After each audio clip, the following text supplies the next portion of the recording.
కన్యా రాశి ఉత్తరా నక్షత్రం 2, 3, 4 పాదాల్లో జన్మించిన వారు, హస్తా నక్షత్రంలో 1, 2, 3, 4 పాదాల్లో జన్మించిన వారు, చిత్రా నక్షత్రంలో 1, 2 పాదాల్లో జన్మించిన వారు కన్యా రాశి జాతకులవుతారు.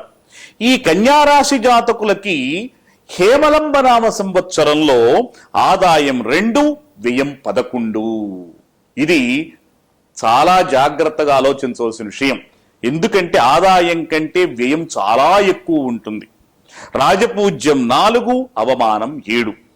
ఏది ఏమైనా కన్యారాశి జాతకుల యొక్క గ్రహ సంపత్తి ఈ గోచార రీత్యా పరిశీలించినట్లయితే వారికి జరుగుతున్నటువంటి వారి వ్యక్తిగత లగ్నము బట్టి, వారి యొక్క మహాదశ అంతర్దశల్ని బట్టి అక్కడ గనక చాలా బలమైన యోగములు ఉండి యోగదశ నడుస్తూ ఉంటే ఈ గోచార రీత్యా జరిగేటువంటి ఈ దశ వల్ల కలిగే ఈ గ్రహముల యొక్క ప్రతికూలత వల్ల జరిగేటువంటి అరిష్టములను కొద్దిగా దాటవచ్చు.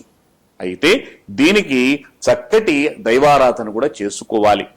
ఈ రాశి వాళ్ళకి ఆర్థిక, పుత్ర, దేహ పుష్టి మొదలైన అన్ని రకాల ఫలితాలకు కారకుడైన గురువు సంవత్సరం ప్రారంభం నుంచి సెప్టెంబర్ 12 దాకా జన్మరాశిలోను, ఆ తరువాత సంవత్సరం చివరి వరకు కుటుంబ స్థానంలోనూ సంచరిస్తాడు. శని సంవత్సరం ప్రారంభం నుంచి జూన్ 19 వరకు కూడా అర్ధాష్టమ స్థానంలో ఉంటాడు. ఇదంతా చూసినట్లయితే ఈ సంవత్సరం అంతా కూడా కన్యారాశి వాళ్ళకి కొద్దిగా గడ్డుగా ఉంటుంది. వీళ్ళకి మొత్తం సంవత్సరం మీద గురు, రాహు బలములు ఉండటం వల్ల జాగ్రత్తగా దైవారాధన చేస్తే ఫలితాలు చక్కటి అనుకూలమైన వాతావరణంలో పొందగలుగుతారు. విద్యార్థులు కూడా ఉత్తమ ఫలితాలు సాధించగలుగుతారు. ఇవన్నీ చూసి వ్యవసాయదారుల విషయం పరిశీలించినట్టయితే 2 పంటలు అనుకూలంగా ఉంటాయి. ఎప్పుడు అంటే వీరు చక్కగా దైవారాధన చేస్తే. వీళ్ళకి అదృష్ట సంఖ్య 5, 1, 3, 6, 8 తేదీలు అంటే అటువంటి సంఖ్యలతో కూడినటువంటి తేదీలు.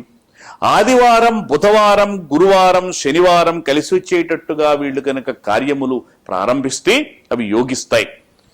జన్మదోష నివారణ కోసం వీళ్ళు శివస్తోత్రం చేయాలి. అలాగే వీళ్ళు తిలదానం చేయాలంటే నువ్వులు దానం చేసుకోవాలి. శివ పార్వతుల యొక్క ఆరాధన వీరికి ఎంతో సత్ఫలితాలను ఇస్తాయి.